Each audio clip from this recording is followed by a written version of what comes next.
I found some videos that kind of tie into some things we've been talking about a few weeks ago, Mary Lou Jepsen and light. And this video is a 22-minute video, and it literally breaks down how the light goes in and bounces around and how they're able to make it come back out straight so they can make sense of it, make a hologram out of it. And she even has images at the end of her 22-minute talk about the way the light changes when it interacts with a neuron. Like, she literally has all this stuff laid out about reading your mind with this technology. I'm going to show you that. This is for educational purposes. This is not monetized, so...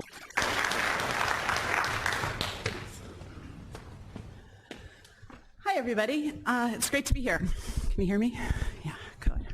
So my goal, just to be clear, I left Facebook in August, so I have a new startup. So the work I'm talking about has nothing to do with Facebook.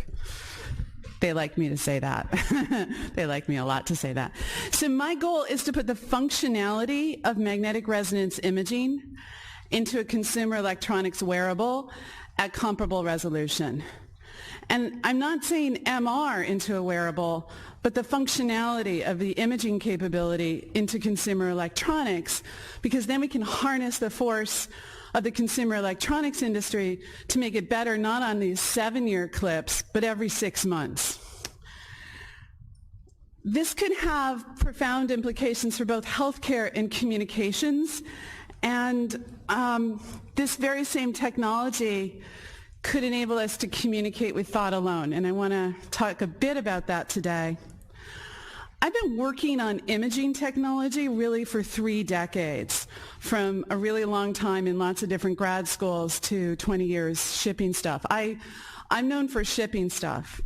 I've shipped millions of things, from executive engineering roles at Facebook, at Oculus, at Google, at Intel, and the 4 startups I've founded or co-founded, including One Laptop Per Child, where I architected the $100 laptop. I've made billions of dollars of revenues for the companies that I've worked for, and I make systems that are hardware, software systems on the hairy edge of what the physics can do, and I take them from idea through invention to prototype all the way to high-volume mass production. And I've done that over and over now for a couple of decades, but this is the boldest project yet, and I'm really excited to talk to you all about it today because you know a lot of things. This is deeply personal for me. I was talking to some PhD students at lunch, and I said, you know what? It's hard for everyone to do their PhD, but I had a harder time. When I was doing my PhD in engineering at Brown University in 1995, I was sick. I was really sick. No one could figure out what I had. I had the symptoms of full-blown AIDS, but luckily I was HIV negative. I was sleeping 20 hours a day. I was living in a wheelchair. My body was covered with a rainbow of sores. I was getting worse daily, and it hit my intellect. I couldn't think through the simplest of problems. I couldn't even remember how to subtract. And so I finally faced facts, and I filled out the paperwork to drop out of my doctoral program. And then somebody sprung for the cost of an MRI. They found the brain tumor. I had it operated on and surgically removed, and I got better. I finished my PhD 6 months later and co-founded my first startup. But this is why it might seem odd that I'm here, but it's deeply personal to me, and it's why I care so much about this project. So as you know, this is a picture of an MRI system. The images it makes are transformative, but it's too expensive. Many people, like nearly me, are denied the benefit of the technology. It's pretty small volume. Globally, it's $6 billion of sales each year, and it's the same for about PET scanners, CT scanners. Each is a $5-6 billion market. Only a few thousand units ship every year, and I'll do the math for you. That's about $2 million a piece. How do you innovate? You change the magnet. I think we were talking down here earlier. Visions of the future of MRI usually use a big, huge room-sized tube. So is there a way to rethink this a little bit differently? I've been looking at the possibility of replacing the functionality of functional magnetic resonance imaging using near-infrared light. Benign near-infrared light, not UV, at light levels lower than you experience on a bright sunny day. The body's So I'm gonna pause here, and she just said that she's been working with Google and Facebook, previous statements, right? And that she made a specific disclaimer that she's no longer working for Facebook, and that they ask her to say that before she's delivering this presentation and every other previous presentation and subsequent presentation, because this was put out January 23rd, 2017-ish, right? I'm saying all this to you because she just said that she's able to image the body as good as or better than an MRI with near infrared light that's less light than what's on a sunny day. And I just want you to think about what's involved with augmented reality and what's involved with Face ID, being able to log into your phone with infrared and how that works. We've been over and over and over and over this concept of these infrared lasers being present in the front and the back of your phone in order to measure and understand three-dimensional space around the phone for things like Pokemon Go and other types of basic augmented reality. And then the front side is obviously for you. 30,000 dots on the Apple iPhone that's now, what, 2 or 3 generations old. It's V-cell technology. You can look that up. That was a military-grade technology where they take things that are bulky and put them in a flat, solid state form factor. And that's now in your mobile devices, and it's infrared. Imaging as good as MRI. Let's continue. Translucent to this light. It scatters it, but with the right optical system, you can see the veins and arteries, like in this picture. So let's look what's happening to that light in some detail. Imagine this gray block is that arm in the last picture, and we aim some rays of light at it. It's invisible light, it's near IR light, but I'm color coding the rays so we can see what happens to each one of them.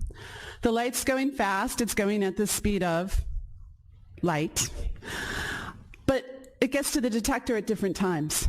And that's because of the scattering and the ricocheting of the light as it goes through the scattering material. The orange ray has gotten to the detector fastest, because it has the fastest path length, because it hasn't been deflected. So if we with a really high speed picosecond supercooled detector, we can get the fastest 1% of the light through, the ballistic light. It's all going at the same speed, it's just some gets through faster. We direct the rest and make a pretty crisp image. The key to crisp images is no scatter. That's why we use X-rays. That's why we use magnetic fields, in fact. And by rejecting most of the light with a super cooled, super expensive picosecond detector, we can do that here. So 2 years ago, a group at Washington University matched the resolution of functional magnetic resonance imaging using this principle with near-infrared light, a big fiber optic face, a big fiber optic wig with super-cooled picosecond detectors on top. To 1 inch, they were able to match the resolution of functional magnetic resonance imaging. They could only get 1 inch of depth because they threw away a lot of the light, and there's, exposure limits for even benign near-infrared light. But, I saw this thing and I thought, well, maybe you could make it cheaper than that, but the volumes and, but I saw this and I thought, wow, we're hitting close to the resolution using optics, using just near-infrared light. How can I help in sort of solving this problem? I sat down, I was just floored by this paper, and I started thinking about, is there a way we can do this leveraging the consumer electronics manufacturing infrastructure of Asia, the thing that I'm really familiar with? Because if we can start it on an innovation pipeline that we're not hitting right now. And I'm up here today because I've figured out how to do that using the factories that make the screens in your smartphones and your laptops. So, the key to this is exploiting some technology called holography. And holography has come to mean many things, and I want to be specific about the definition. I'm not talking Tupac appearing on stage in Las Vegas, nor some of the marketing terms being used by some of the companies for virtual reality and augmented reality systems. Holography has been used there. I'm talking about the original use of the word holography, the thing that Dennis Gabor won the Nobel Prize for in the early 70s. And that was the ability to record both the amplitude and phase of light. In holography, in this piece of film, we have very small pixels, about 1 micron size pixels, that can record. Light is also a wave. It's got peaks and troughs. In a holography setup, we can create standing waves that let us record how those peaks and troughs interfere.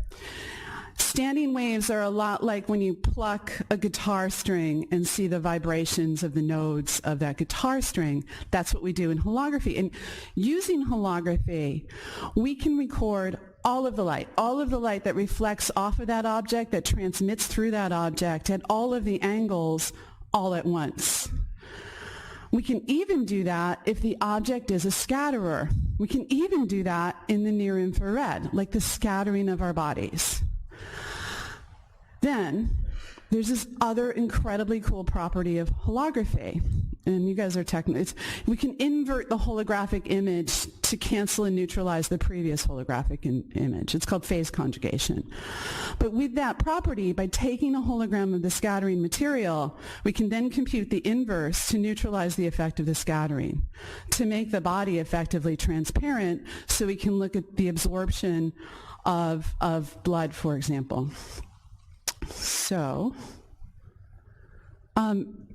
but as you know, the scattering of our body changes over time. There was some great talks about movement and motion compensation. So computing a hologram and putting it in film doesn't work. What we really need is a dynamic holographic video system. As a grad student in MIT in 1989, I co-created the world's first fully computer-generated holographic video system using a supercomputer at the time, a Connection Machine 2, and the system we built by hand with 1 micron size pixels. And we showed that you can compute and display true holograms in a Dennis Gabor Nobel Prize tradition of that in real time on a system. It didn't go into mass production. However, we proved it, and it's, that was 1989. Pixel sizes on screens then were bigger than a millimeter. And computers, well, we all know computers have gotten a lot faster since then. So, but it's 2016 now, and we can create really small pixel sizes leveraging the technology that was first created to make the screens in your mobile phones with really small pixels that's now been reappropriated to create high-quality virtual reality systems. And the manufacturers have responded with ever finer feature sizes to create next year and next year's generation of virtual reality systems. But the off-the-shelf systems that are coming down the pike don't have small enough pixels to generate, and they're not designed for the infrared, and they're not designed for computer-generated holography, and so forth. But knowing, I've slept on the factory floors of Asia for the past couple of decades, knowing what I know about the processes, I've been able to architect some new kinds of LCDs that can get us the micron-sized pixels that we need to be able to cancel the scattering of the flesh so that we can see through it. So, back to our thing. The whole premise I took in this work is pretty unconventional. I use computer-generated holograms to neutralize the scattering of our bodies and then add to that computer-generated hologram a sweeping lens so we can sweep out voxel by voxel the body. And so as an example, here's... So I let that run so that she could finish a lot of complex things. Bottom line, what she's talking about is shooting light into your body using machine learning and algorithms and AI at this point, supercomputer, right? Moving into AI where it's just algorithms doing computation now on your phone. Used to be only in the cloud. Now it's a blend of both with the new AI chips that are coming out in all the phones.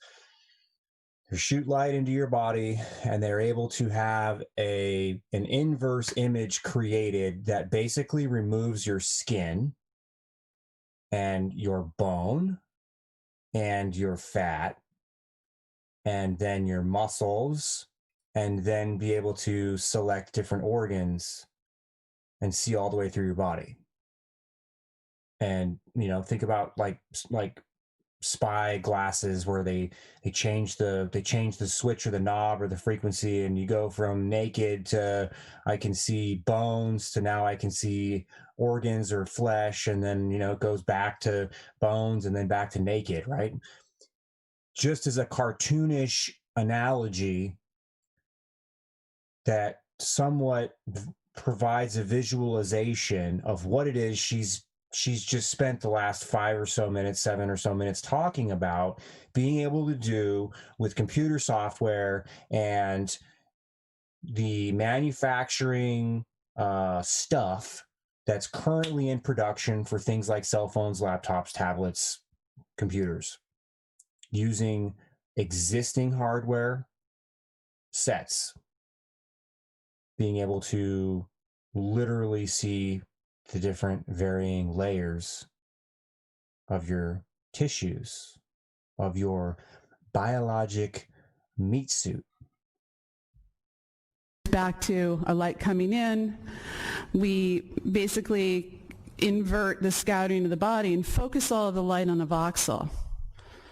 That's not just compression sampling. It's like we're just looking all the light at that sample, and we can see whether it's being absorbed or not absorbed by just looking at the spray of the light on a single pixel, very low, video rate photosensor on the backside. Actually, the idea is you surround the head or the body with this, and you can, if you can't get all the way through, you can look at the banana sort of light coming out on the side as the bright signal will be there. But you can collect the light everywhere by making a thin liquid crystal detector and illumination system that can line the inside of various things. So here we can collect the light whether it was absorbed or not, and also measure oxygenated, deoxygenated blood flow by looking at 750 and 850 where they invert. So we can make a voxelated map of the mind's absorption or use of oxygen, which is exactly what fMRI does, is make a map of oxy-deoxy use in the brain, voxel by voxel. So I'm truly talking about replacing the functionality of a functional magnetic resonance imaging machine with an LCD and detector. So. Just want that to sink in. LCD detector, liquid crystal display. Next step from that is LED, an AMO LED. Being able to replace a $2 million piece of equipment at a hospital.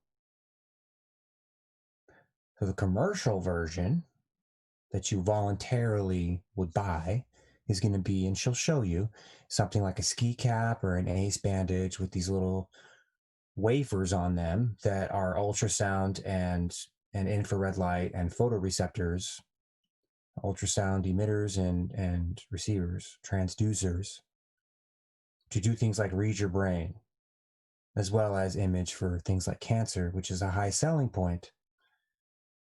So let's go. Just to be clear, also complex software, AI, and so forth. But this is...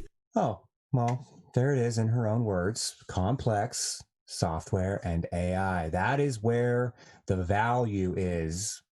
When you have billions and billions of units of LCD screens and speakers and V-cell infrared laser arrays going out in mobile devices and tablets and computers, that doesn't mean shit. It is the software and the AI. And notice how she says it. It's gleefully, right? Because she knows that's the money. The money's there. And if it's software and AI, it can be run from the cloud. And that means wherever this stuff's stored, it can be accessed. So what does cybersecurity look like? What does proprietary information look like? What is intellectual property?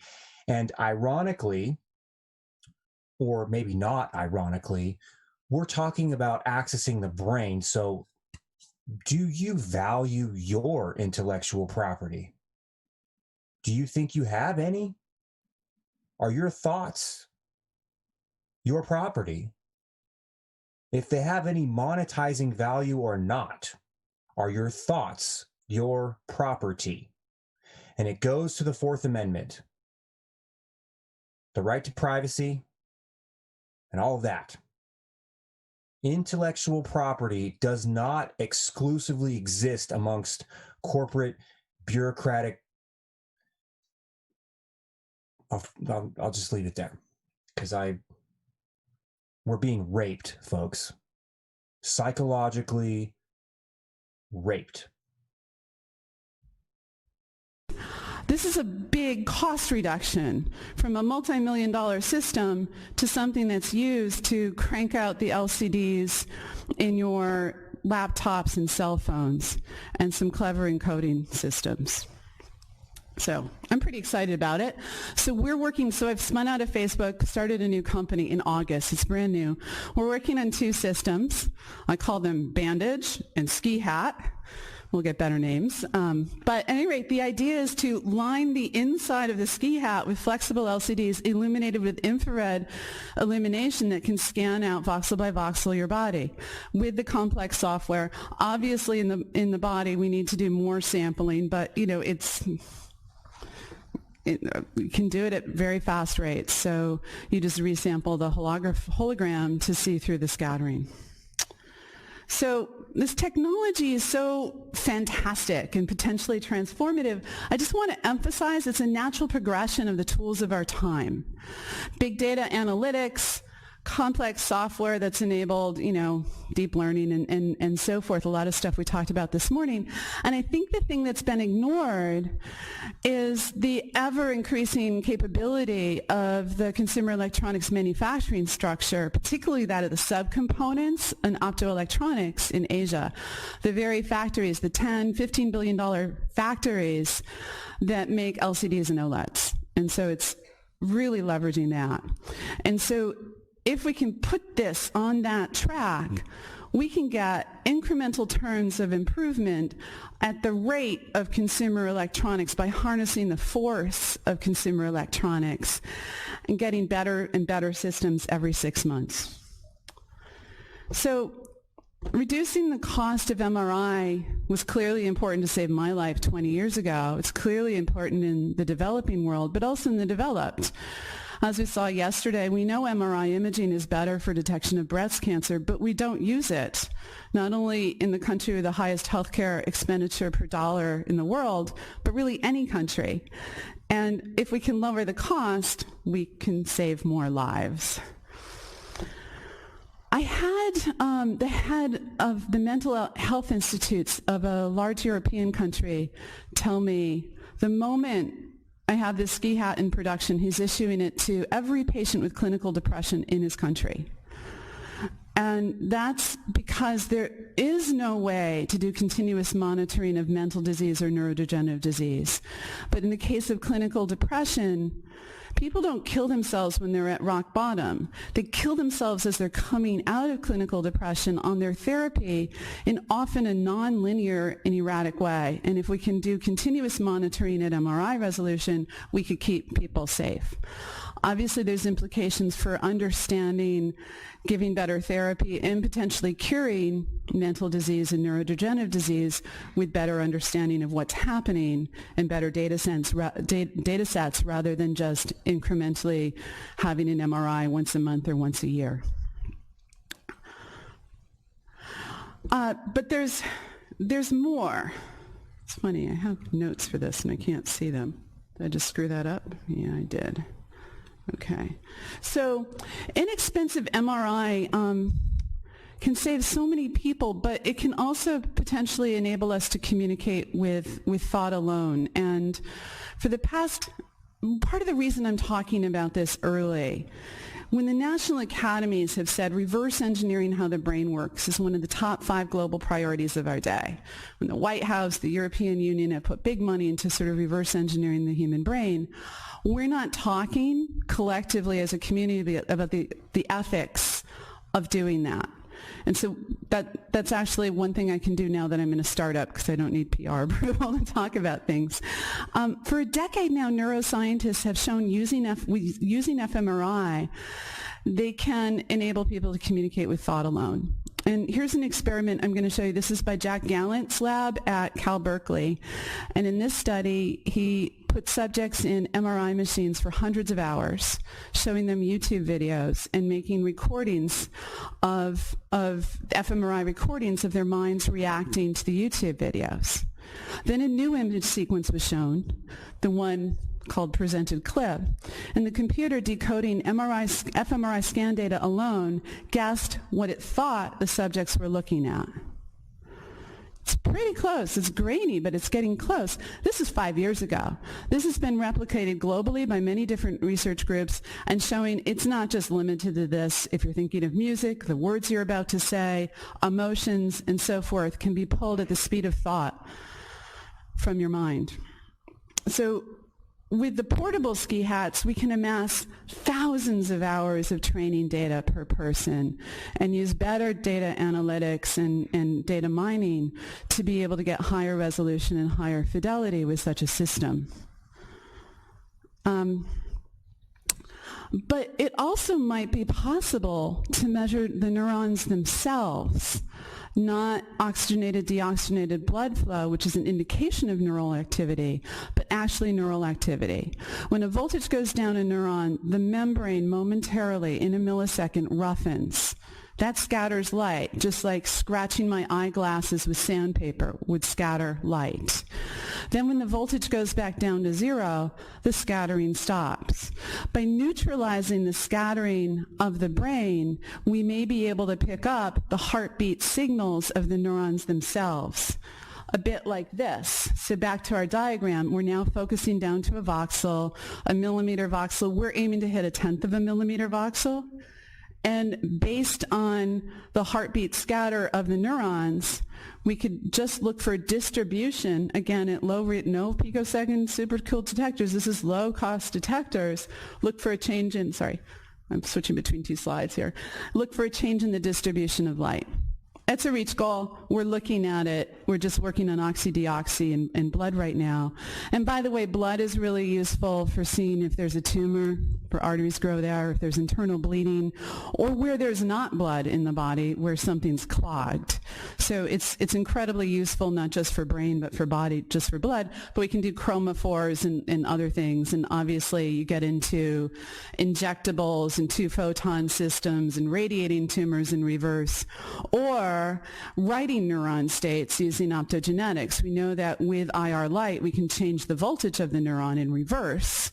And so then that gets into, as we take that one step further, again, thinking about the implications of this, connecting our brains directly to computers and augmenting our memory and our computation ability and so forth.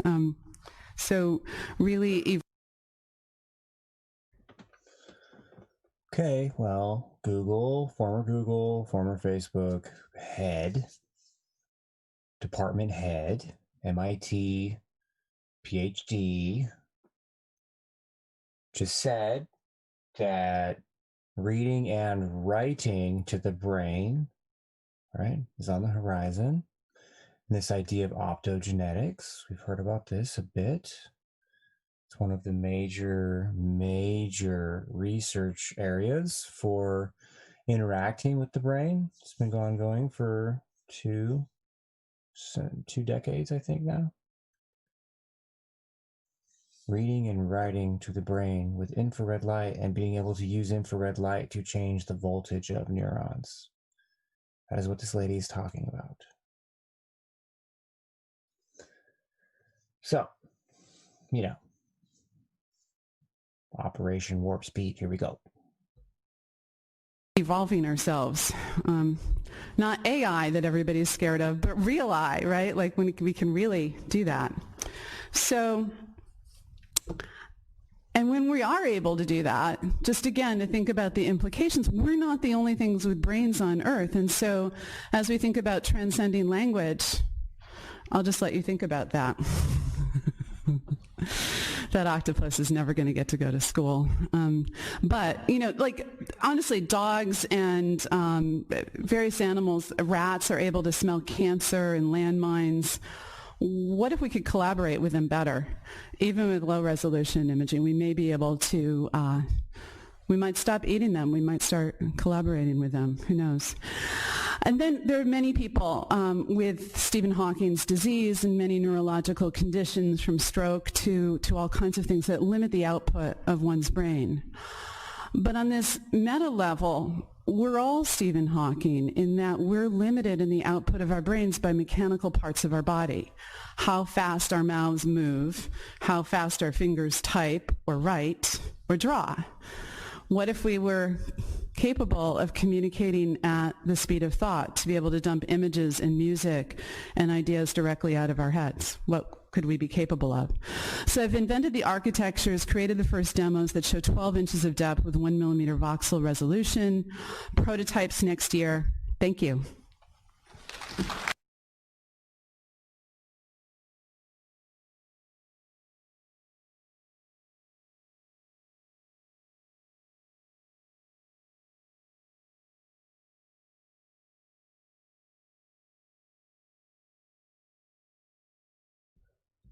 "12 inches of depth." Right? 12 inches of depth, 1 foot. What is the diameter of your head?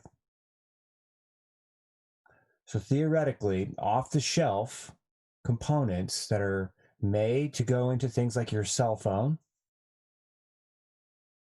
could penetrate your body up to 12 inches.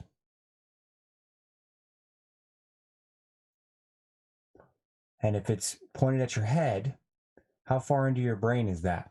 If it's pointed at your chest, how far into your chest is that? What about in your neck or just your face? Where are your nerves located? She just got done talking about being able to use light to stimulate neurons, which exist as well in your nervous system. Many, many nerves are just underneath the skin. So we're going to detour and watch something else that's related rather than moving into the electric cells. We're gonna watch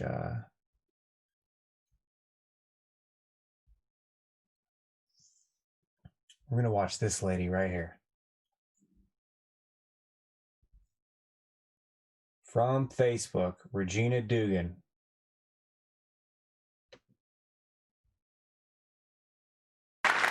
And now it is my great pleasure to introduce the head of Building 8, Regina Dugan.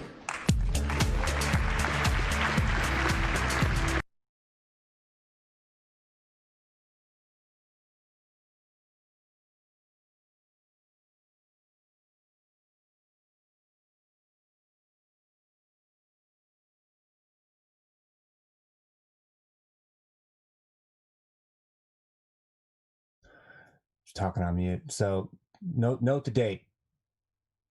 2017, Regina, whatever, Dugan, roughly the same time. This is Facebook's major annual summit. This lady's former head of DARPA.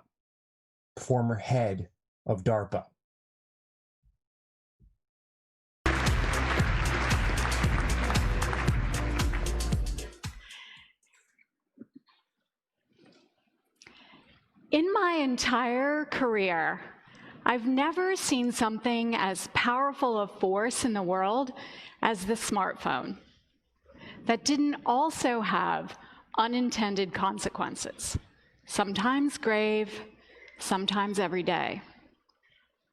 If we intersect this device with the mission of Facebook, we find that this little black box has allowed us to connect to people far away from us, to share moments of our lives, and to do so unconstrained by time or distance. But it has also cost us something. It has allowed us to connect to people far away from us, too often at the expense of people sitting right next to us. We've all begun to feel it. We don't talk about it much because most of the discussion goes like this. If you were just strong enough, if you had enough willpower, you would put down that addictive drug that is your smartphone and honor the conversation in front of you. Usually this is said in a moment of anger or judgment. But that's the wrong narrative, and it's a false choice. This device is important. It allows us to be curious about the world beyond the one we can see right in front of us. It allows us to have empathy for people we might not otherwise know. It allows us to be adventurers and explorers, humanitarians, and citizens of the world. That's good. It's just that we know, intuitively and from experience, that we'd all be better off if we looked up a little more often. Now, voice interfaces have attracted much attention of late. Voice is referred to as the new type of OS. It's convenient, that's true. It reduces complexity, that's also true. I think that voice is important, but not for these tech-centric reasons, rather for a decidedly human reason. Because these new hardware platforms have enabled us for the first time in a long time to crawl out of this little black box and be back in the room where our lives are and where so many of the people we care about exist. Now, when viewed in this way, we realize that we've only begun to scratch the surface of what's possible. There's much, much more to do. So today and tomorrow, this is our goal at Facebook, to create and ship category-defining consumer products that are social first, to do so at scale, and to power this with a breakthrough innovation engine modeled after DARPA. Products that recognize we are both mind and body, that our world is both digital and physical, that seek to connect us with the power and possibility of what's new, while honoring the intimacy and the richness of what's timeless. Products that refuse to accept false choices.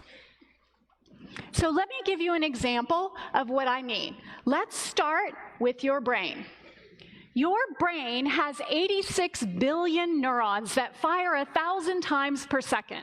Now, they don't all fire at the same time, so let's decrease that by a factor of 100. That would mean your brain is capable of producing about 1 terabit per second. About 40 HD movies are streaming in your brain every second. Now, if you haven't had your coffee yet, you might be moving about 10 times slower, so let's just say it's 4 HD movies every second. And herein lies the problem. How do I get all of that information out of my brain and into the world? What are my... I'll rephrase that for you. How does Facebook get all of that information out of your brain and into their data farm so they can monetize it and own you? But let's listen to what the former head of DARPA has to say. My choices. Well, I'm speaking to you right now, and I'm transmitting at about 100 bits per second. That's the bandwidth equivalent of a 1980s dial-up modem. So here's what we have. 4 HD movies per second streaming over a 1980s dial-up modem. Speech is essentially a compression algorithm, and a lossy one at that. That's why we love great writers and poets, because they're just a little bit better at compressing the fullness of a thought into words. So What if you could type directly from your brain? It sounds impossible, but it's closer than you may realize. And it's just the kind of fluid human-computer interface needed for AR. Even something as simple as a yes-no brain click would fundamentally change our capability. A brain mouse for AR. The woman in this video has ALS. She is completely trapped inside her body. She cannot move or speak, but she is typing with her mind, not with eye blanks, with her mind. An array of electrodes the size of a pea has been implanted where her brain would normally control her motor functions. The electrodes record her neurons firing when she imagines moving the cursor. Then the computer learns to move it for her. Using this system, she can type 8 words per minute. She is typing at 8 words per minute directly with her brain. Now that's less than 1/3 the speed that you can type on a smartphone, but it is lightning fast compared to silence. So what if instead of using imagined arm movements, we could decode speech directly? Now, to be clear, we are not talking about decoding your random thoughts. That might be more than any of us care to know. And it's not something any of us should have a right to know. Think of it more like this. You take many photos, you choose to share some of them. Similarly, you have many thoughts. You choose to share some of them. We're talking about decoding those words, the ones you've already decided to share, by sending them to the speech center of your brain. Do any of you buy that line of bullshit? Anybody? I don't. And here's why. We can take a look at existing technologies that manage what you say and do something with it. What I mean by that is the Alexa, the Google Homes, the Siris, the Cortanas, the whatever. The things that she was referring to earlier on, right? The voice recognition and the voice interaction with computers, and how this is the next evolution of all of that. And when you look at those technologies, they explicitly state that they need to monitor everything so that when you say, hey Siri, hey Cortana, hey Alexa, or Google, they'll know that you're looking for something from the computer, but they're listening to everything. This will be no different. It's Facebook, for fuck's sake. So when she says that they're going to be able to create a brain-computer interface that only selects or only recognizes or only extracts what you decide to share or what you decide to say, I call bullshit. Because if they can access your brain to process that, they can access your brain. If they can access your brain to process anything that will translate to a computer, then the selectivity switch can be turned on and turned off at their discretion.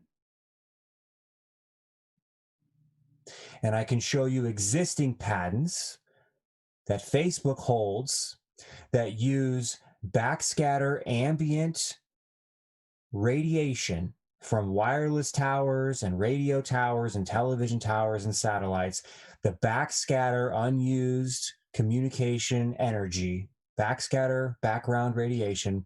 They are able to access your device with or without a battery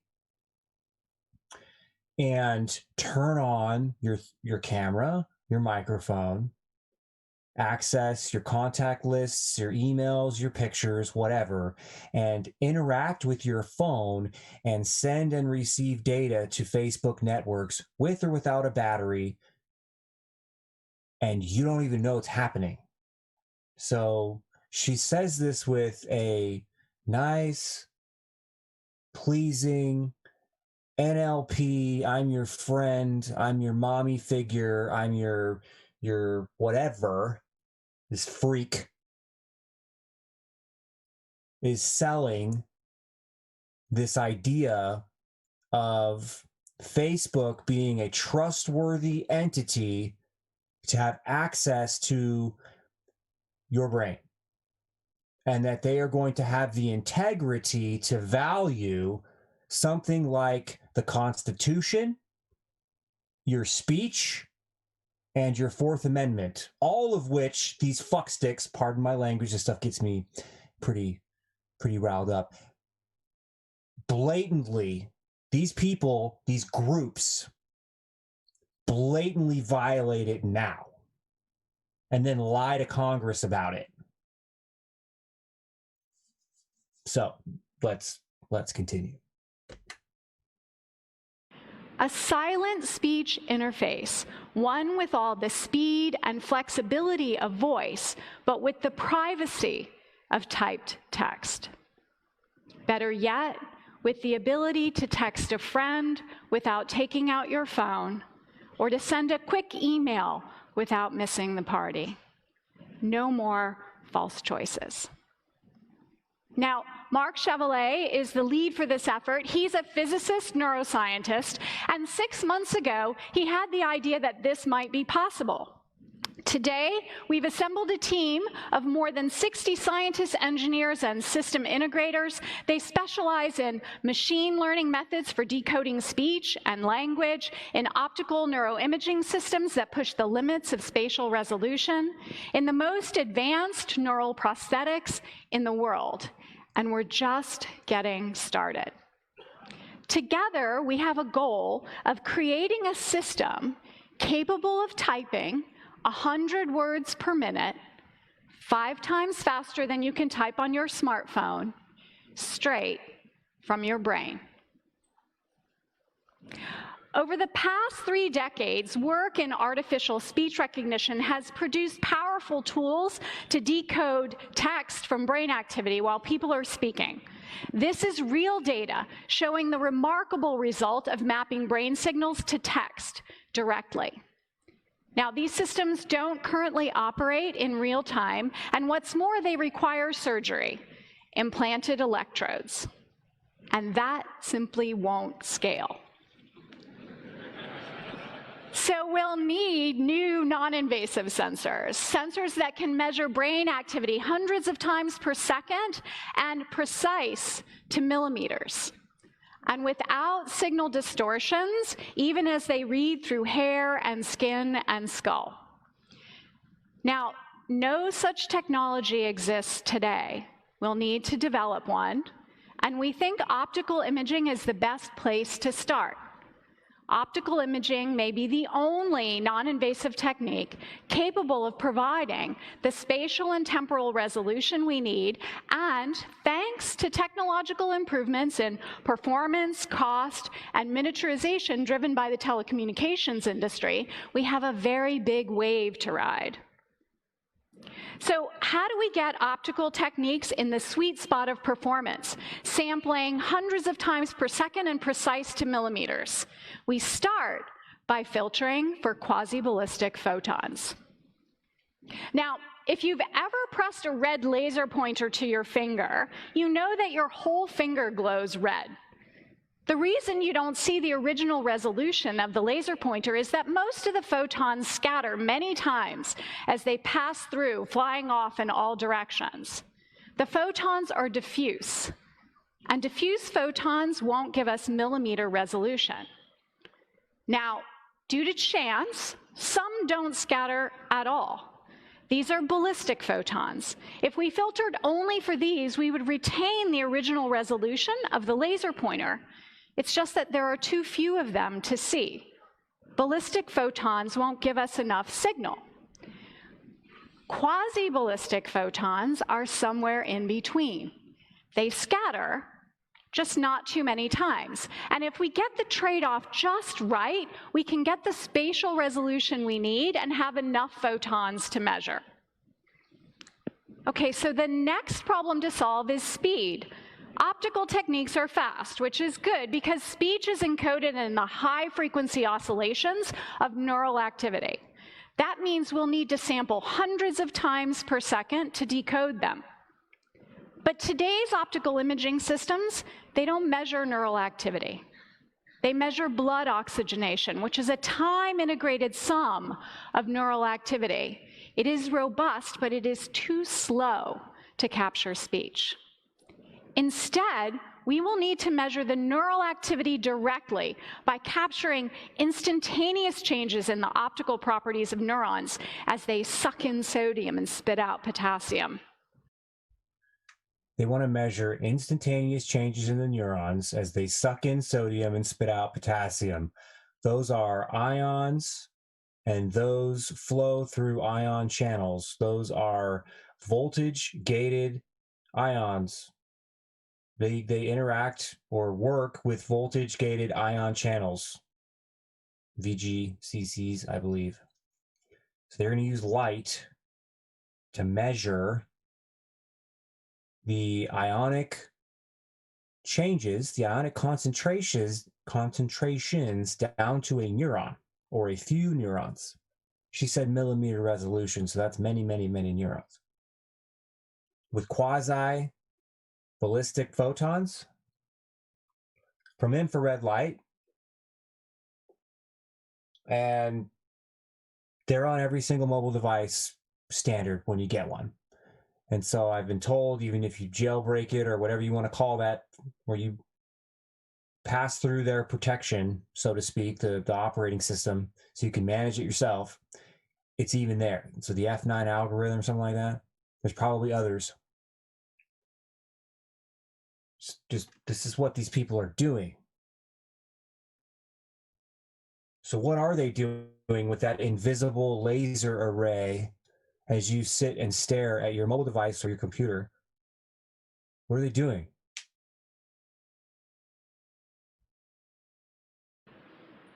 In a few years' time, we expect to demonstrate a real-time silent speech system capable of delivering 100 words per minute. A speech prosthetic, you might say, for patients in need, a step on the path, as Michael said, to making input for AR more natural. A first prototypical system capable of measuring speech-related neural activity non-invasively on our way to a system that scales. That would be crazy amazing. But it's only the beginning of what's possible.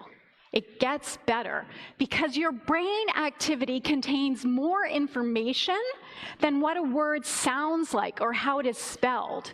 It also contains semantic information that tells us what those words mean. In your brain, a cup is not the label cup. It is a man-made object that you can hold in your hand, one that carries liquid for people to consume. Understanding semantics means that one day you may be able to choose to share your thoughts independent of language. English, Spanish, or Mandarin, they become the same. After all, the word cup or taza or chabe is just a compressed thought. And if we can make it possible to communicate directly from your brain, what if we could make it possible for you to hear through your skin? You have 2 square meters of skin on your body. It is a complex network of nerves that transmit information to your brain. Braille, invented in France in the 19th century, taught us that people can learn to interpret small bumps on a surface through their fingertips as language. The Tadoma method developed in the early 20th century, went well beyond Braille. Based on work with Helen Keller, it sought to create a scalable method for children who are both deaf and blind to communicate. As it turns out, the vibrotactile sensors embedded in our skin allow us to interpret complex inputs, the pressure change in a puff of air, the vibration of the vocal cords and on the jaw, as language. What you'll observe in this video is a man, deaf and blind, speaking. He is using only the sensors of his hand in his skin to hear, to process, interpret, and yes, even reproduce the spoken words of his teacher. Remember, he is deaf and blind. He is repeating words that he cannot see or hear by feeling them. Wait just a minute. Right. A minute. Did you forget to shut off the water?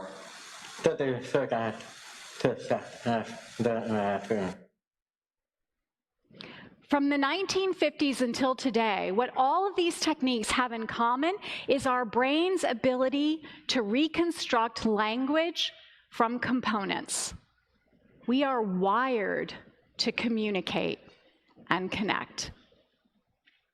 As you listen to me now, the cochlea in your ear is taking my voice and separating it into frequency components that are transmitted to your brain. Your cochlea essentially does a Fourier transform, a frequency domain analysis of sound. So what if we could do the same work of the cochlea, but transmit the resulting frequency information instead via your skin? That's Freddie. He leads this project, and that's Frances. She's an electrical engineer. She is not deaf and blind, but she can hear through her skin. She has a system of actuators on her left arm. They are tuned to 16 different frequency bands. Frances currently has a tactile vocabulary of about 9 words. She learned them in less than an hour. The lights indicate the actuators firing, and you'll see that they fire so fast, she must learn to actually feel the words. Okay, Frances, so let's go through the 9 words we just learned. We'll do some singles, then doubles, and then get more complicated. All right. Drop. Good. White. Good. Sphere. Good. Let's go to 2s. Yeah. Black sphere. There you go. Good job. Throw cube. Good. All right, let's go to the 3-word sequences. Yeah. Grass black cone. Good job.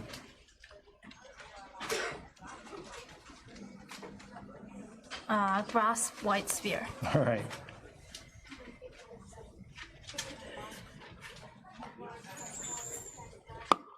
All right.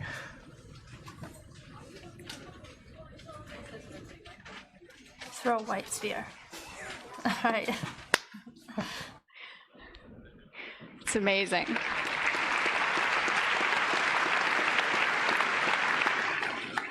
If you ask Frances what she feels, she'll tell you that she has learned to feel the acoustic shape of a word on her arm.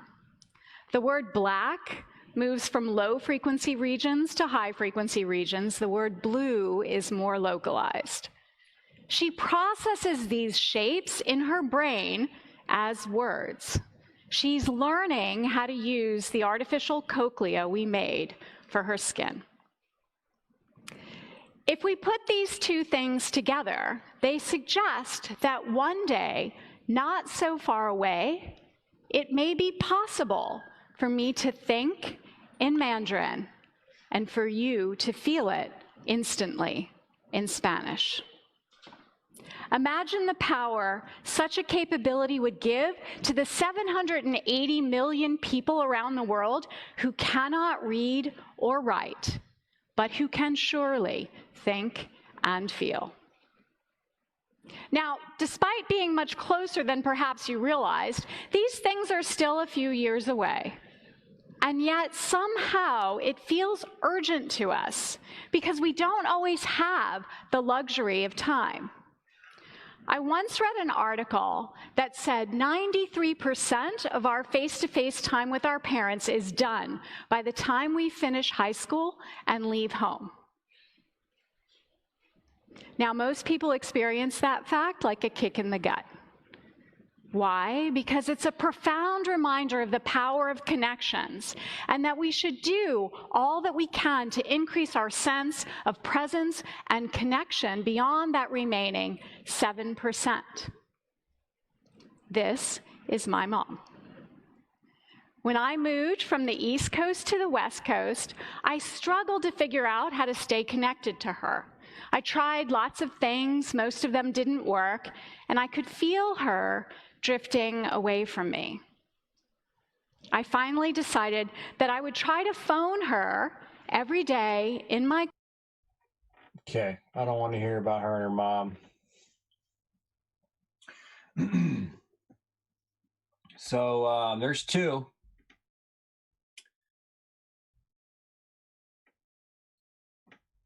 Why don't we just keep this going? We'll save the electric communication of cells for another day. Let's see what the future of neural interface from Dr. Philip Alveda, what he has to say. This was a while ago.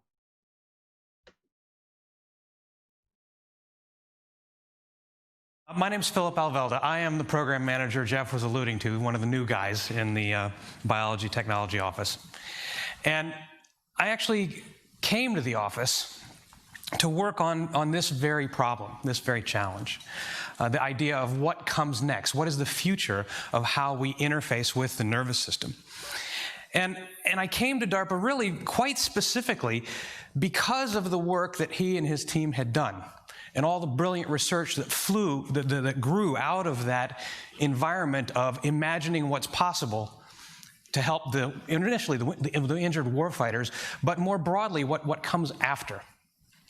And at the time, I was building technology companies in Silicon Valley. Probably the largest one was Mobi TV, that allowed you to watch television over your cell phones. In fact, we had a great partnership with XM Sirius in the early days. So again, Martine, thanks for that too. But before that, I actually worked at NASA's Jet Propulsion Laboratory using artificial neural networks to solve pattern identification and target tracking and satellite navigation problems. But in the day, they didn't work very well. We didn't really understand what was happening at sufficient detail within the skull to really make truly powerful thinking machines.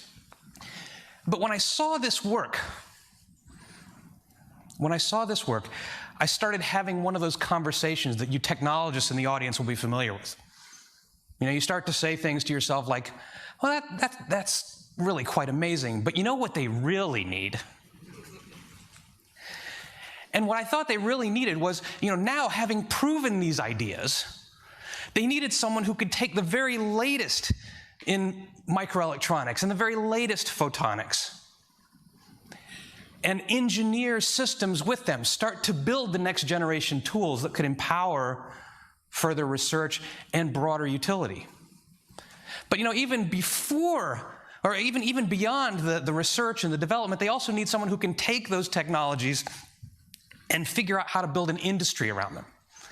And of course, I'm sharing these musings with my wife, and she's kind of shaking her head, realizing, oh my God, I know what's coming. I better check the internet and figure out which schools in DC our kids should go to. And of course, she realized it before I did, but ultimately, I realized that DARPA was the place that I could have this level of impact, this level of global impact, and combine it with the experience in the agency that had gone through the process of doing exactly this sort of thing in the creation of the internet. Because I think this transition, this potential change in technology possibility is really quite profound. And of course, beyond these early evolutions, DARPA has started a number of new programs to look at how to image the brain more precisely over broader areas, how to influence the anatomy quite directly. So there's a whole host of programs that you're going to hear about over the next day or two from program managers like Justin Sanchez and Doug Weber, who will go into the details of what is the new science, which are the new areas that we can begin to explore with these new technologies. But what strikes me is that really, from a very high level, when I think of it as an engineer, the fundamental problem of empowering us to do more powerful things with the nervous system is this fundamental challenge of how do you get very, very high bandwidth, very precise information out of the incredibly complex brain on one side, which has this interesting language of electrochemical impulses, and translate it, bridge it into the language of computers that we use to manage everything else. So I want to pause here, and I want to point your attention to this nice little array right here that looks very utilitarian. And it's 10 to the 2 wires. It's 100 wires, right? So that's the basic Neuralink criteria or goal, I believe. That was the first gen, I believe. And the only difference between this thing is that this piece over here that's going to have the handoff, the induction loop coil and the computer chip and all that other stuff, right, is a lot thinner with the Neuralink, slim, sleek, looks like a watch battery almost, that would replace the hole in the skull that they're going to cut out to insert the 100 wires. Now, what you see here is something like a Utah array, or an ECOG array, more than likely a Utah type array, where all of the electrodes are on a wafer, a single wafer that's a millimeter or a few millimeters by a few millimeters. And Elon Musk's version, which is this, with just one variation, that the wires will be independently applied into the brain, therefore being able to space out how far away each electrode is from the other adjacent electrodes. Now, that is an advance or a forward progression to what it is you're seeing here on the screen, because with the additional spacing between each electrode, you can then generate electric currents between the 2 or 3 or 4 on up to 100. You will be able to have those electrodes interact or work in tandem or work in conjunction with each other if you use a plurality or many of them at the same time to start steering and shaping and forming very specific currents in the brain. But DARPA, this is where it starts. So they've had this stuff for a long, long time. So let's continue. And the complexity is staggering. Trillions of neurons and synapses on one side, trillions of transistors and wires on the other. And the remarkable thing about the early proofs of concept that we've seen so far is that they were done with 100 wires.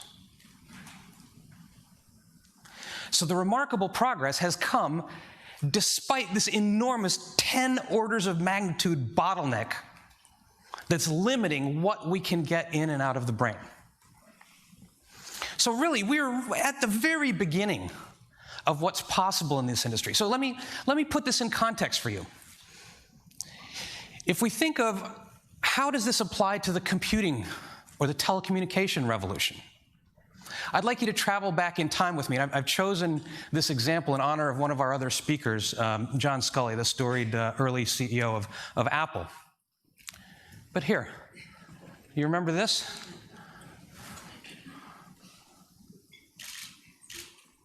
Here we go. Do we have audio? There we go. Ah, the dial-up phone. Can anyone recognize the machine yet? That's right. It's an Apple IIe. There it is.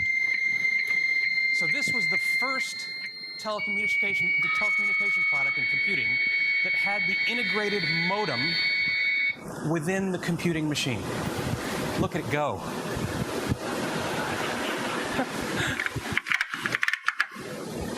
That thing operated a smoking 300 baud. That's 300 bits per second, or about 40 characters per second. You can look when he logs in, look at the speed of it. Okay? This was a wondrous product. This was the first commercial device that integrated that abstracted communication function. So in a sense, I argue that the demonstrations that we've performed so far, wondrous as they are the equivalent of the 300 baud modem in and out of your skull. So let's take the direct analogy of what has been done in the computer technology universe and apply it to what is now possible in biotechnology. Let me digress here and tell you that one of the great things about being a DARPA program manager is you get to meet tremendous intellects, scientists, students, engineers, technologists, innovators, really all of them. And sometimes you find one that inspires you, that provides a perfect example at a presentation like this. And this happened to me a couple months ago at the optogenetics workshop in Denver, where I met a young man who was giving a poster on how do you interface with light to the auditory brainstem, exactly what I was interested in. And so I began inquiring, asking details about his poster, and we had this fantastic conversation. But what was really interesting was I began to notice that this fellow was looking at me with such intent, an intense gaze. And he was so directly engaged. And the next thing I noticed was that he had a very slight, almost imperceptible lisp. And it was only at that point, after talking to him for about 5 or 6 minutes in a perfectly normal exchange, that I realized he himself had 2 brain interfaces, cochlear implants. He was born deaf. His first implant was offered when he was 3. The second one was installed more recently. But let's look at what he had installed. This is state-of-the-art commercial brain interface technology. It's from the Cochlear Company in Australia, and it offers a tiny little electrode. You can see the coil up in the corner that has 24 contacts. It's wired to a package of titanium encapsulated electronics and an antenna that receives signals, and all of that is embedded in the mastoid bone, completely within the skull, and then you have a hearing aid apparatus which feeds it the audio signals. But think about this. This is what is commercially state-of-the-art, and the technology was invented in 1985. So 30 years, and this fellow at this conference was perfectly able to converse with me, but he had to read my lips to do it. That's why he was staring at me so intensely. He had 24 contacts that really did a only partial job of translating the natural world for him. Powerful, direct interface to the nervous system, but little progress in 30 years. Now, what does that mean for him? For you and I, we walk into a concert hall, we see something like this, and with normal sight and vision, we hear this. State-of-the-art neural interface, whether it's retinal or auditory, sounds like this. This is what the 24 contacts are for. A very pale shadow of what's possible. So when you start to be motivated to invent the next technology that's going to change this, you look at the progress of neural interface bandwidth. So in the modem analogy, how many independent channels of information have we been able to pull out of the brain? How many individual neural signals could we resolve? Today, the revolutionizing prosthetic robot arm, about 100 contacts, 100 contacts. It allows us I'm gonna pause here and just point your attention to look at where they see the real growth or the real trajectory. It's optical. So we've seen 2 videos prior to this one showing the value of optical interface to the body, particularly the brain, and a few different ways that can be done that are now being disclosed publicly through commercially viable entities, not government. And we're watching now a presentation from a government organization. Years ago, this was delivered, that illustrates exactly what we're seeing rolled out today in the consumer sector, which means it's likely already been done. And it just has to be cute and fluffy now for the rest of us. So we'll continue. Coarse movement. But now, of course, we have 30 years of microelectronics progress to apply. And even more interestingly, we now have a whole generation of new optical technologies which promise even greater precision and greater bandwidth, where we can imagine not just hundreds of interconnections from within the brain, but hundreds of thousands, perhaps even millions. And this is important because with the greater bandwidth, just like today, well, we started with simple text in the 300 baud modem, and we now think nothing of firing up Netflix and getting a 6 megabit stream with HD video. You can imagine that with the increases in bandwidth, so increases our capability. So going from coarse motor control of a robot arm to the Luke Skywalker full interaction with touch that you'll hear about from Doug Weber. We can begin to think about parts of the brain that we might interface with that have much more complexity. And so not just controlling robot arms, but interfacing our sensory system with precision. So hundreds of thousands of connections to the auditory system, perhaps even millions of connections to the visual system. Can we get to millions? I believe we can. As Jeff said, DARPA hard for sure. But this is a benchtop instrument and work from Genelia 2 years ago. It's a microscope looking at the brain of a zebrafish. This zebrafish has been genetically engineered so that when the neurons fire as the fish thinks, they fluoresce, and you can capture that with video. So this is actually a video of a fish thinking, resolving each of its neurons as it fires. So how do we take that $1 million microscope that sits on a bench and turn it into something that we could put in a person? Well, the progress over the last 2 years has been remarkable. So this example is from Mark Schnitzer's lab at Stanford, where from the first benchtop proof of concept of this neural imaging technique, the first bench prototype on the right, not too long after that, a couple of his grad students spun off a company called Inscopix, and they produced what is now the world's smallest fluorescent microscope. And within it, you can look at one of the early prototypes broken down. This was done with just a commercial-grade CMOS sensor out of a webcam.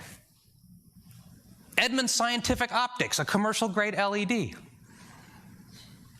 5 Nobel Prize-winning labs are using that product to watch the brains of mice as they navigate mazes,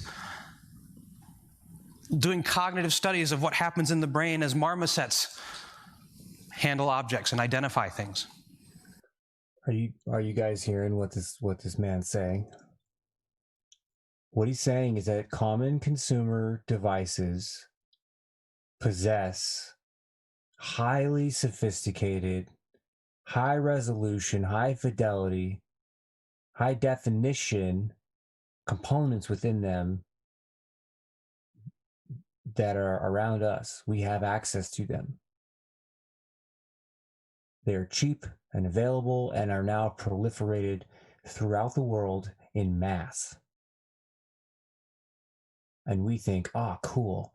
I get an extra megapixel and a half on the new phone. I got to get it. Or, ah, cool. This has some really interesting, login technology, or I get the AI chip in my phone so it's faster and it has a longer battery life. Or I want the phone that can work on any network in case I don't like the one I'm on. I don't need to get a new phone. I just jump over to another network. We see and use a fraction of what these things are capable of when you consider the appropriate application of software, of machine learning, of deep learning, of AI, cloud computing, cloud-based services. A term to look up is software as a service. Another term to look up is anything as a service. Anything as a service. Everything run, managed, stored, computed in the cloud. And these very cheap, highly sophisticated sensors that when put together in something like a phone become sensor arrays or sensor platforms exist as standard, uniformly dispersed and distributed platforms, which can be accessed with software.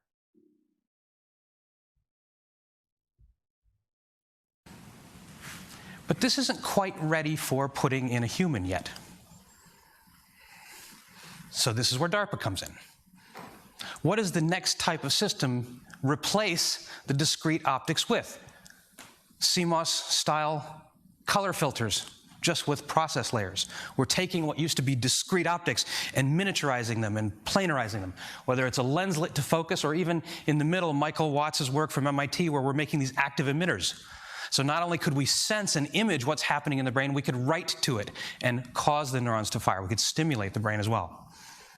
So this goes back to the V-cell type technology where they're taking bulky three-dimensional things and they're making them flat in very sleek, slim, miniaturized form factors. And you can see up here MIT, he just said MIT, talking about making emitters, things that project energy out. They don't just receive information, they project, transmit information. Talking about reading and writing information to and from your brain.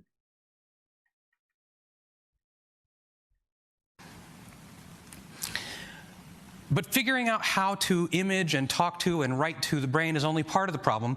We also want to make it something that any of us would ultimately be interested in having implanted in our bodies. And so part of the challenge is not just miniaturization, but it's managing things like power and packaging, and how do you take it and wrap it in a material that is hermetic and non-toxic and can be sealed to be implanted for long-term use. But having gone through some of these high-level calculations, again, with the DARPA HARD program, we believe it's possible to find tiny little elements that if you want to interface to the motor cortex at extreme resolution, we can build something that you could inset in your skull. Perhaps later it could be less invasive, but initially, to be able to see clearly, we need that access. You want to look at your vision or stimulate your vision system, we believe we could put implants in that area.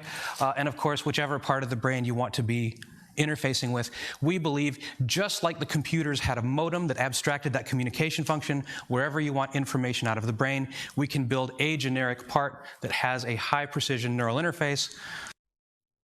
I have to pause here because what I want to show you, this thing will stop putting a box on top of it. This is like the wafer thing that Musk is offering, only there's no wires here. This is all encapsulated. This is a idea, right? Prototype idea, a mock-up.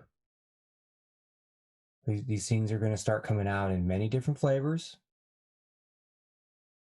And what I want to show you down here is transgenic neural activation. That means changing your genetics to enable neural activation. And within it, some common parts. Whatever that neural interface turns out to be, whether it's electronic contacts directly in touching the surface of the brain, passing through a ceramic coating, there's still going to be, the equivalent of the Bluetooth data I/O system, the coil for receiving power, the packaging and passivation that has to be sealable. Other variations that might be optical and imaging could be built with planarized optics and work in the same fashion. But regardless, there are these common modem components that we believe it is possible to build and scale. So at DARPA, we talk a lot about finding that point of technology leverage, of not just developing something that we think would be cool, but finding what is that point that if we develop that one piece, you can create an industry. And so here, I find inspiration from this one example. This is an example from one of the shining moments of DARPA's past. This is a napkin drawing, an image of the actual napkin that Bob Metcalfe drew, depicting the first ideation, the first realization that it might be possible to build a very, very high-performance modem to connect different computers. So this is the precursor to what became the Ethernet modem. It's the precursor to what became 3Com. And that was the industrial moment that kicked off the exponential growth of the internet. That's what we want to build for the brain interface. We want to find our equivalent in all of its first generation ugliness with the acoustic delay. Can you imagine an acoustic delay line in an electronic modem? But that was the first one. That was the napkin. That's what we're looking for, that point of technology leverage. And if we're successful doing that, I believe that we can go from the current state of the art, where our cochlear implant patients, instead of hearing this, where you can tell that there might be some music or rhythm, but you can't hear pitch. You can tell if you're reading lips and concentrating that someone is speaking to you and interpret what they're saying. But with a high-resolution interface, with the cortical modem type of program, I believe that within 5 years, can you give me 5? We can get back to this.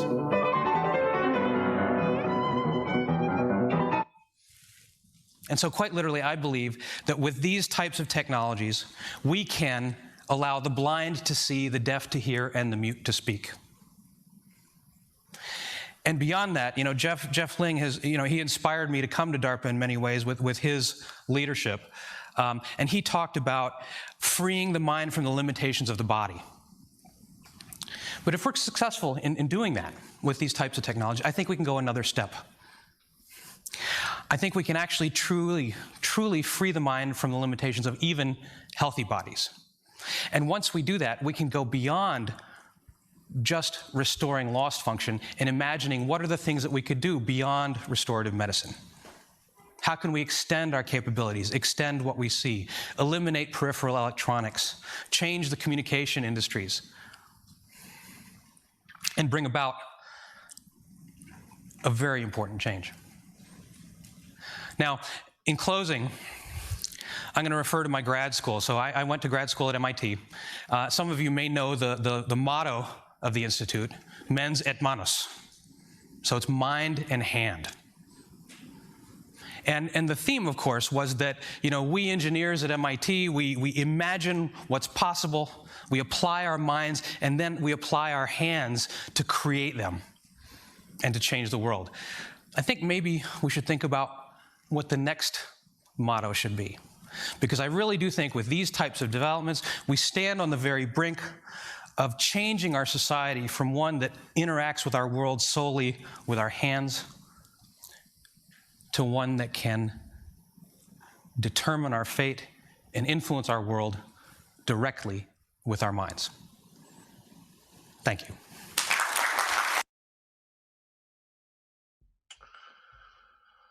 So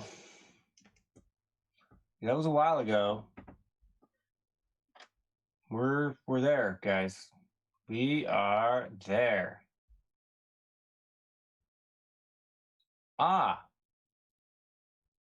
Let's see what one of the major pioneers of optogenetics has to say about coupling AI and the human brain together. Hybrid intelligence, coupling AI and the human brain.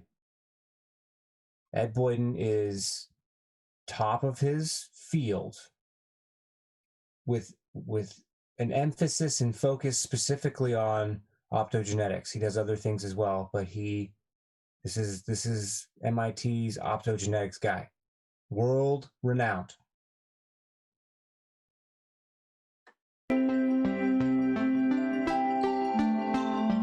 Humans and machines have been merging for thousands of years. Right now I'm wearing shoes, I have a microphone on my jacket. We all probably used our phones at least once today. And we communicate with the augmentation of all sorts of amplification and even translation technologies. You can speak into a machine and it'll translate the words you're saying in nearly real time. So I think what might be different in the years to come is a matter of degree, not a matter of kind. One concept that I think is emerging is what I like to call the brain coprocessor, a device that intimately interacts with the brain. It can upload information to the brain and download information from it. Imagine that you could have a technology that could replace lost memories, or augment decision-making, or boost attention or cognition. To do that, though, we have to understand how the brain works at a very deep level. Although over 1/3 patients have had brain implants or neural implants that stimulate the nervous system, so far they've operated in an open loop fashion. That is, they drive activity in the brain, but not in a fully responsive fashion. What we want to do is to have bidirectional communication to the brain. Can you read and write information continuously and supply, maybe through coupling these interfaces to silicon computers, exactly the information the brain needs? My hope is that over the next 5 to 10 years, we're going to get deep insights, thanks to our technologies, into how brain circuits compute. And that will drive the design of these interfaces so that we can deliver information to the brain and record information from the brain using the natural language of the brain, reading and writing information in a way that augments, for example, the number of things you can hold in your mind at once, or the ability to recall things nearly perfectly, which is, not an ability so different from looking something up on a search engine on your phone, right? So I think what's going to happen is a continuation of this trend. And I think a lot of people like to talk about artificial intelligence right now. Artificial intelligence, as it stands, is based on a lot of concepts that go back many decades, that build from some very simple observations about the brain. What might AI do, though, once we have incredibly deep insights into the nature of creativity and ethics and other things that the human brain seems to be uniquely equipped for? I think once we start to couple artificial intelligence to the brain that can really augment these uniquely human capabilities, it leads to a new era of what you might call hybrid intelligence. So it won't just be AI running away in some positive feedback loop. It won't be humans upgrading themselves in the absence of coupling to the world, but I think it'll yield a new kind of symbiosis. And I think that's probably the best possible path. And it's also already, if you look at how people operate in the world, what seems to be one of the most prevalent models.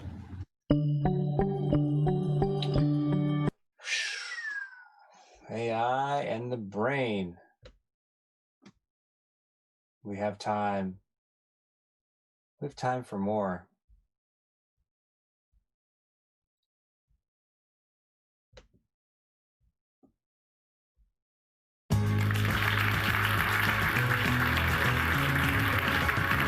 So this is Polina Anikieva. She also works at MIT.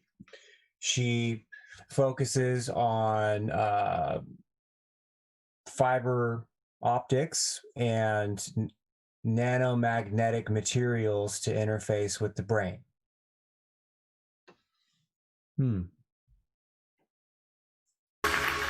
It seems that anywhere you look these days, you can't help but hear that artificial intelligence is developing so quickly that it will make us obsolete. And we must augment ourselves in order to compete with robots on the job market.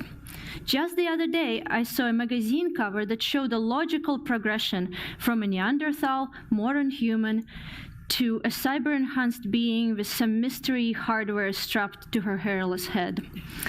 That all brings up a question: when can I upload my brain into a computer?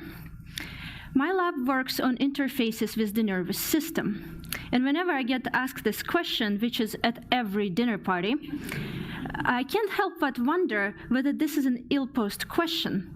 And what we should really be asking is, when can my brain collaborate with a computer? Machine intelligence and human intelligence are fundamentally different.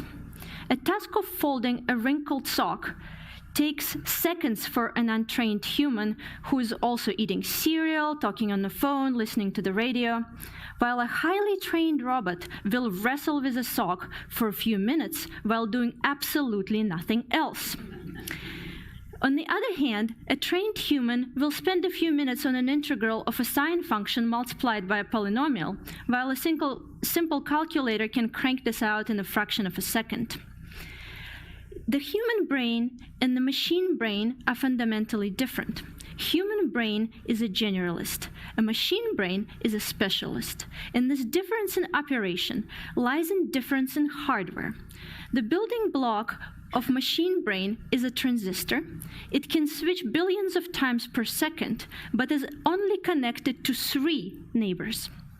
Building block of the nervous system is a neuron. It can do only about 1,000 operations per second, but it communicates with 6,000 neighbors at once. And trying to upload your brain with its 90 billion neurons into a machine requires simultaneous monitoring of a multitude of electrical, chemical, mechanical signals across trillions of synapses at the same time. Some say that this translates into an information density of about 100 petaflops, which is equivalent to about a few million of modern laptops. We, of course, have a few million laptops, but the trick is that unlike your brain, which fits into one head and consumes about 12 watts, 1 million laptops occupy a warehouse and consume some megawatts. But that's not the biggest problem. The biggest problem is that we do not understand how this multitude of parallel signals and computations in your human brain translates into your human intelligence. Worse yet, we don't have the tools to find out. But don't get me wrong, machines are incredibly powerful. Many of you may have used Google Maps, and within fraction of a second, machine spits out 3 alternate routes from point A to point B, and it can even help you find a tie takeout on the way. And this task will take minutes to days for your human brain. Yet, you consistently rely on human reviews to choose your tie takeout. When it comes to manual tasks, such as that are prescribed, for example, welding joints, fastening bolts, drilling holes, at a manufacturing plant, machine consistently outperforms a human in both quality, speed, and precision. But the problems arise when the machine breaks or simply encounters a joint that is misaligned and it needs to weld it. It turns out that at the most sophisticated manufacturing plants, machines are being tuned, calibrated, fixed, and trained by people. And it's the ability of human brain to quickly analyze complex environment, pick out patterns, make decisions, and perform a wide variety of seemingly disparate tasks at once is the strength of our brain. So on one hand, we have this compact generalist, human intelligence. On the other hand, we have this precise specialist, machine intelligence. And wouldn't it be great if these 2 types of intelligence could collaborate in a way that is more natural than typing words into a command line? In fact, even in our imagination, the interface between human and machine intelligence is so poor that science fiction characters use verbal input to talk to machines. In Iron Man movies, for example, Tony Stark talks to super artificial intelligence Jarvis in order to get help with calculations. Shouldn't Jarvis be a simple module in Tony's brain? Well, it turns out we currently don't have any tools to connect to the human brain. But how come? Some of you may have seen videos of paralyzed persons controlling robotic arms with their brain signals. But that was in the lab on a highly prescribed task, supervised by a team of PhDs. To give you a flavor of what happens in real world, I'd like to tell you a story. I recently had a chance to sit in a panel with a science journalist, Miles O'Brien, who also happens to be a single-arm amputee. And Miles is one of the most well-known science nerds, and you would expect him to have access to most sophisticated prosthetic limbs. Yet he, just like many other single-arm amputees, does not wear a prosthetic. It turns out that the most sophisticated artificial arms pale in comparison to your natural hardware. And what is missing is the interface to your nervous system. Simply put, those hands do not feel, nor do they move on a whim. And this problem is unsolved, despite the fact that in order to connect a prosthetic arm, you only need to communicate with a few million only fibers in the peripheral nerves in your arm. Now imagine how this problem scales when we talk about trillions of synapses in your brain that some hope to upload into a computer. And the problem of the neural interface is not simply a problem of resolution. The differences between human computing hardware and artificial computing hardware come from biology, chemistry, and material science. Your brain is soft, squishy, and three-dimensional. Electronics that power modern computing and artificial intelligence are hard, rigid, sharp, and flat. And despite 30 years and billions of research dollars, machine-inspired brain interfaces continue to fail. And what we need is a brain-inspired machine interface. We need an interface that matches biology, chemistry, and mechanics of the nervous system, that can match the resolution of individual synapses, and that can communicate with neurons across all their natural languages, neurotransmitters, electric fields, mechanical forces, changes in pH, changes in temperature, and many others that we have not yet discovered. At the same time, this interface needs to be able to communicate back to the artificial hardware. And we do not have such an interface, but we are hard at work trying to get there.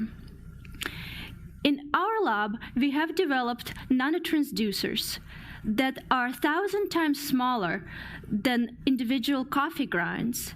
They can be mixed into IV solution and injected into your brain just like a drug.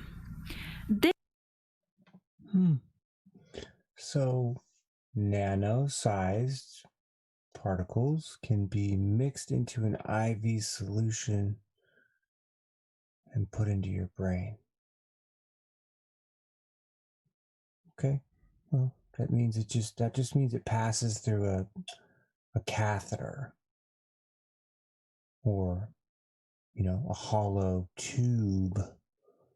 Doesn't necessarily have to be there taped into your vein for long. It possibly could, just for a brief moment be inside your skin and maybe into the muscle a little bit.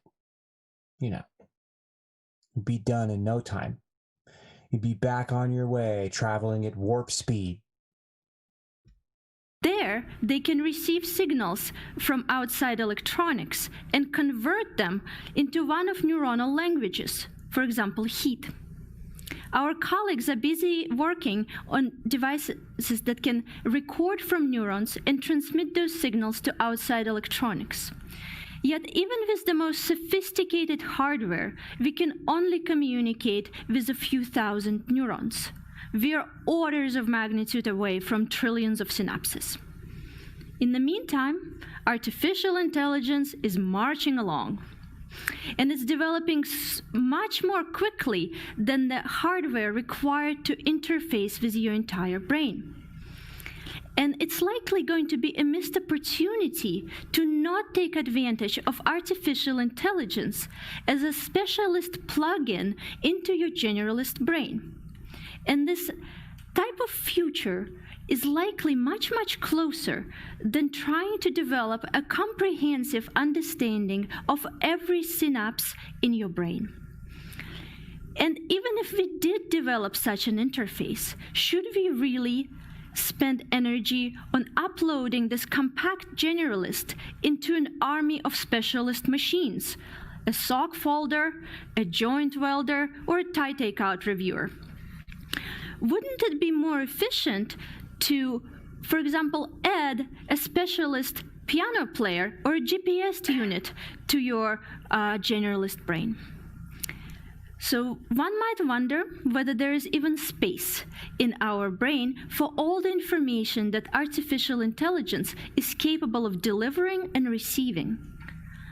But did I mention that brain is not stationary? Those synapses are evolving. Brain is plastic, which means the wiring changes every time you learn a new skill. And this process will likely be accelerated by interfacing to the brain directly. And collaboration with artificial intelligence may not just deliver specialist knowledge or skills.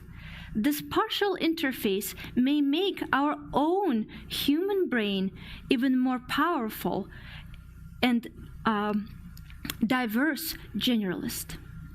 So how can we get there? The lightning-fast development of artificial intelligence is powered by ubiquitous computing. It's accessible to many, and it's very democratic. Development of the neural interface hardware, on the other hand, requires significant infrastructure, training, and investment. And it also requires a paradigm shift from machine-inspired electronics to biology-driven design of new materials and architectures. And we cannot simply outsource this task to a handful of academic labs. It will simply take too long. We already took 30 years, and if we take another 30, we will be missing an opportunity to gain a collaborator and a partner in artificial intelligence. So let's join forces with academia, industry, and government to accelerate the development and deployment of a neural interface such that our generalist human intelligence can collaborate with specialist artificial intelligence to do what it does best: create, analyze, and decide.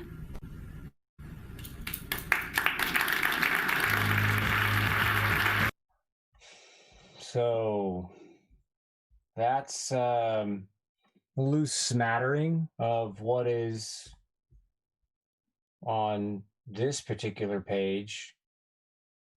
This was bio-machine interfaces. And some of these are still blank. I'm going to fill them in as time permits. But we'll go back and we'll view some of these again. Bioelectronics, biology and electronics come together. How to replace your medications. This is Polina Anikila right here. What will life be like with bioelectronic medicine? Wireless bioelectronics, the use of tiny devices to treat diseases. Sensors, systems, and materials for personalized bioelectronics. And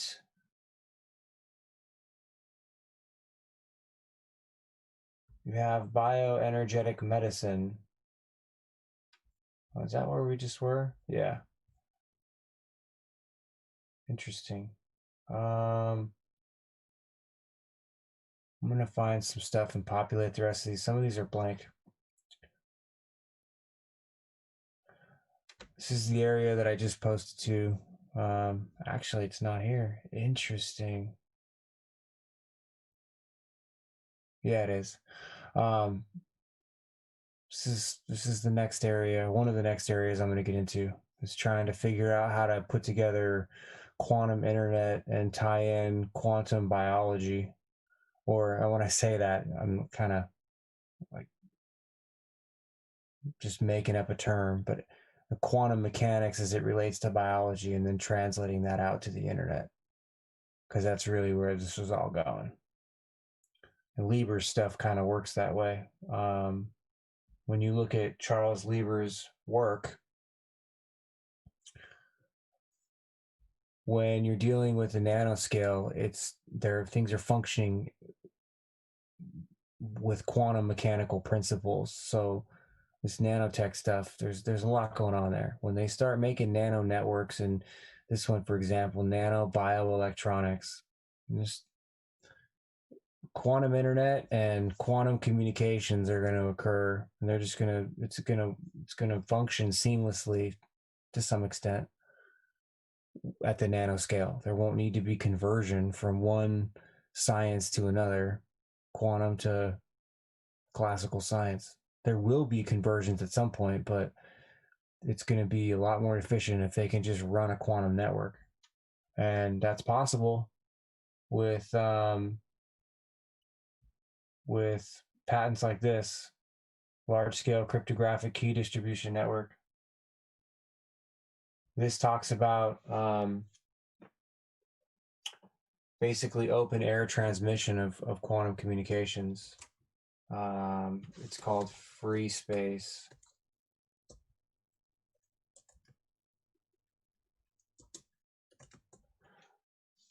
Free space quantum transmitters from satellites. So they transmit photons, right?